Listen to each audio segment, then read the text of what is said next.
You know, sometimes I think people overstate the whole Japan is weird point. Sure, a lot of weird stuff comes out of Japan, but also plenty of straight-laced stuff as well. Like, they're a country of 100 million people, they contain multitudes. And furthermore, I think the stuff from Japan that we consider weird is probably also thought of in much the same way by Japanese audiences most of the time. I don't have any hard data on this, but I imagine the Japanese response to something like Mr. Ondo of the Woods is roughly the same as the response we all had to it when we saw it for the first time. Wow, this is weird. And hilarious. At most, maybe Japanese audiences have more of a taste for the surreal than some other places, but I think they still roughly define the surreal itself the same way most other cultures do.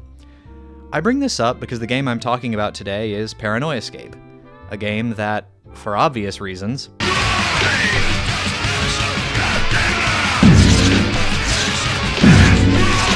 is often used as an example of a work that raises the question, what the hell is wrong with Japanese people? But of course, it wasn't made by the collective Japanese people. It was made, or at least directed, by one very unique Japanese person. A person who, ironically, has spent nearly his entire career going under an English nickname. Meet Screaming Mad George. Born Joji Tani, he became famous for his work in a very different medium from video games, that being film special effects, particularly horror films. And for everything I'm about to say about his one attempt at game design, let me be entirely clear that when it comes to the thing Screaming Mad George is actually known for, he is an absolute, unimpeachable genius. I seriously think he deserves to be spoken of in the same breath as Rick Baker, Tom Savini, and even Jack Pierce. There's a lot of his work I could point to, but for one example, here's one I saw for the first time recently, a 1993 film called Freaked. I'm honestly of two minds about the film itself, but just look at those effects. Even if you don't like gross-out stuff like that, you have to admit that it looks amazing. And his entire career is full of makeup that looks at least that good. Paranoia Escape was released in 1998, at a time when pretty much everybody in the know about horror was well aware of Screaming Mad George's talent. And as you can already tell, the game shares the amazing visual sensibility he was known for. Regrettably, I would not describe the rest of the game as amazing. Now is the point where I summarize Paranoia Escape. That's both very easy because it's only about 30 minutes long, and very hard because, well, look at it. So I'm going to take a unique track with this. I'm going to describe each part of the game and, in brief, describe why every single section of the game, in its own way, doesn't work. Starting with base game mechanics, Paranoia Escape plays roughly like a pinball game, except from the first person and with both forward and side-to-side movement. Maybe not a terrible idea on its own, but it doesn't quite work on account of the physics being bad and the controls being stiff even by the standards of the time. Those two aspects together made the game so frustrating at first that I almost abandoned this video altogether until I found the difficulty settings, turned the difficulty down to easy, and gave myself infinite balls.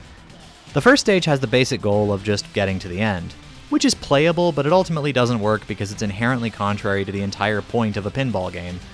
The incentive in Stage 1 is ultimately to do as little as possible with the ball if you want to make it to the end. And while there are a few obstacles that can damage your health bar, the inclusion of a health bar actually being a decent idea, I think, there aren't enough to make the stage interesting. The second stage has the goal of destroying a big enemy. I'm not going to claim that the game doesn't tell you this, because it might in the text beforehand, I just can't read Japanese.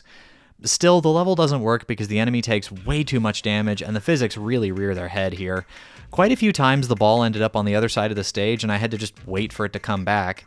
You can move forward, but then you risk stage hazards literally spawning on top of you and taking off a massive chunk of your health. This is where I quit on my first attempt, by the way. The third stage, the ball gets stolen by some weird fish things and you have to chase it down. This doesn't work because there's no indication of how close you are to the end or whether or not you have to do anything particular to get your ball back. As far as I know, you don't, you just keep moving forward until the stage ends. Also, maybe it was just DuckStation, the emulator I used to play this, but the frame rate absolutely tanked here for me. After that, the first of the game's three major sections concludes with a boss fight of sorts against three waves of eyes. They can't do much to fight back, you just need to destroy them all. That doesn't work because there are way too many of them in way too many waves, so it takes forever unless you get extremely lucky. Section 2 starts with a stage where you have to destroy some stationary organs inside, I guess, a body?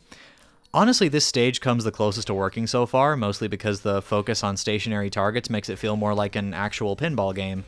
but navigation through this tight space feels super awkward and everything feels like it takes too much damage. Then another tunnel stage with an added gimmick of doors you need to hit with a ball to open them, flies everywhere, and a bigger fly to fight at the end. This stage doesn't work because the door gimmick adds nothing, the flies are almost impossible to dodge, and the big fly at the end is annoyingly hard to hit. Then a boss fight against a weird giant face thing. Probably another one of the better moments gameplay-wise, but the fight does this annoying thing where it keeps moving you around to places where you can't actually hit the thing, which does nothing except make the fight take longer for pretty much no reason. Then another tunnel stage, with the centerpiece being what looks like a dinosaur skeleton running throughout. Mercifully, it's short, but the movement is even more awkward here than in the other tunnel sections. Following that is a boss fight that may genuinely be the most annoying in the entire game. It's basically an amalgamation of everything Paranoia Escape has done wrong to this point. It's a weird blue bug thing that you have to damage by swatting its energy attacks back at it, which often seems impossible with the wonky physics. It spends an inordinate amount of time not on screen, which artificially extends the fight, and the camera keeps moving the whole time, sometimes genuinely making you take hits that are impossible to see coming. Up next, another stage with doors you have to hit to progress, with the difference here being that they branch off into entirely different paths. This would actually work, but it doesn't because, again, wonky physics. You never really feel like you're actually making a choice because you have so little control over where the ball goes. Then whatever the hell this is, where you have to hit different heads of Screaming Mad George with the ball, only one of which, possibly completely random, will allow you to proceed. That doesn't work for reasons that should be fairly obvious if you've ever played a video game, ever. The stage ends with a boring fight against a cockroach, which doesn't work because it's boring. Then what's apparently supposed to be a puzzle, where you hit different symbols in an order so arbitrary that I had to look up a video to figure out how to proceed. That doesn't work because God is dead and Screaming Mad George killed him. Solving the puzzle causes you to take control of a weird mechanical wheelchair baby and have to pull a king and queen out of two different chests and bring them to a bed while also dodging the zombies in the room. Honestly, the whole section takes like 15 seconds, so I'm not even going to litigate whether it works or not. Then you get a final text screen that misspells Surreal as Surreal, which doesn't work because it seems like it's actively baiting me into making the exact low-hanging fruit jokes about Japanese people that I promised myself at the start not to make. Then the credits roll and you get a cool little FMV cutscene of Screaming Mad George's Creature Workshop, which is, admittedly, awesome. Unless it's your first time clearing it and you haven't used any continues, in which case, for some ungodly reason, it just plays the game over video and you have to play through the entire game again. And that doesn't work because So by pretty much every objective metric, Paranoia Escape is a failure. And yet, you see that title. I love Paranoia Escape. And I don't just love it. In a real way, I aspire to it. How do I square that? Well, the aesthetic definitely has something to do with it. The game, frankly, looks incredible. It's obvious that Screaming Mad George and his team put the bulk of their effort into making sure his incredibly distinct style was front and center. Ordinarily, that wouldn't be enough to offset the gameplay issues, but this is, after all, a pinball game where you can give yourself infinite balls. In a real way, the game was designed to make the gameplay as unobtrusive as you want it to be, leaving room to enjoy an overall vibe that feels like the platonic ideal of the phrase, cool and obscure Japanese PS1 game. It's the sort of thing that fans of the haunted PS1 demo disc would love, since it's the kind of game many of those games were made in reference to, in one way or the other, though to my knowledge none of them reference Paranoia Escape directly. That's all enough to make someone with my taste like it, sure. But my love for Paranoia Escape goes a little deeper than any of that. Deep enough that it reaches down to some of my fundamental beliefs about art. So, when I'm not making video essays, I'm a filmmaker. I guess technically I'm a filmmaker when I'm making video essays too, but you know what I mean. And when I'm making a movie, especially when I'm a few months or more deep into it, it can be easy to get, for lack of a better word, mathematical. And what do I mean by that? Well, contrary to the pop culture image of the artist, actually making something is often dry and, frankly, boring. A writer at a workshop I once attended put it something like this: the muse usually isn't sitting on your shoulder. Most days you just have to go to work. And in that context, it can be easy to lose sight of whatever brought you to get started on the work in the first place. Barring commissioned work, obviously, in which case the starting motivation was money. But for work you actually, care about, you find yourself eventually reaching a place where your choices become mechanical. How will doing this over doing this adjust the overall work by 0.0002 millimeters? And something like Paranoia Escape serves as a reminder that art is never just the sum of its constituent parts. If you can, in some small way, hold on to the inspiration that brought you to the work in the first place, then you can get a lot wrong and still end up with something compelling. That looks different depending on who you are and the kind of work you're trying to make. I do think someone like Screaming Mad George has an easier time with it than some others. This is a guy, after all, defined by a weirdness that he never, ever turns off. He's a provocateur, so if his work provokes, he's ultimately following his muse. Then again, I think that's the goal of everyone's work at the end of the day. To provoke. Maybe not as directly as Screaming Mad George does, but to drag people out of the complacency of their daily lives in one way or another. To take that flat line and add some vibration to it. And your work doesn't have to be objectively good to do that. It just has to be, I guess we'll call it human. Human is a loaded word right now, isn't it? For reasons I probably don't even need to say out loud. You probably have your opinions on all that, and you could probably guess mine.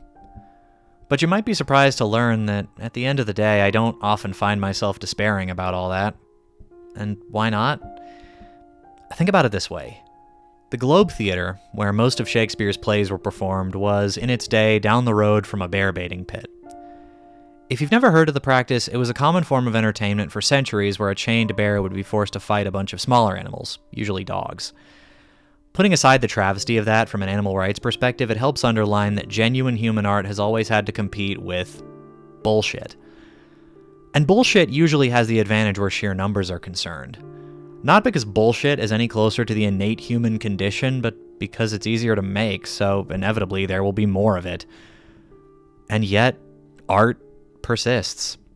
The bear baiting pits are all gone and have been for about 2 centuries, but Shakespeare is still performed, sometimes even in a rebuilt Globe Theatre. So if you're looking for an invitation, here it is. Take up arms in the eternal fight against bullshit. Make that weird thing you've had in the back of your head for longer than you can remember. Even if you think it probably won't end up being very good. Something in you wants it to exist. Maybe you don't know exactly what it is. Maybe the process itself is about you trying to figure that out. Either way, if along the way you do what you can to honor your own inextricable, weird as hell humanity, you will make something worth making. Maybe people won't like it. And maybe they'll have good reasons not to like it. But they won't forget it anytime soon.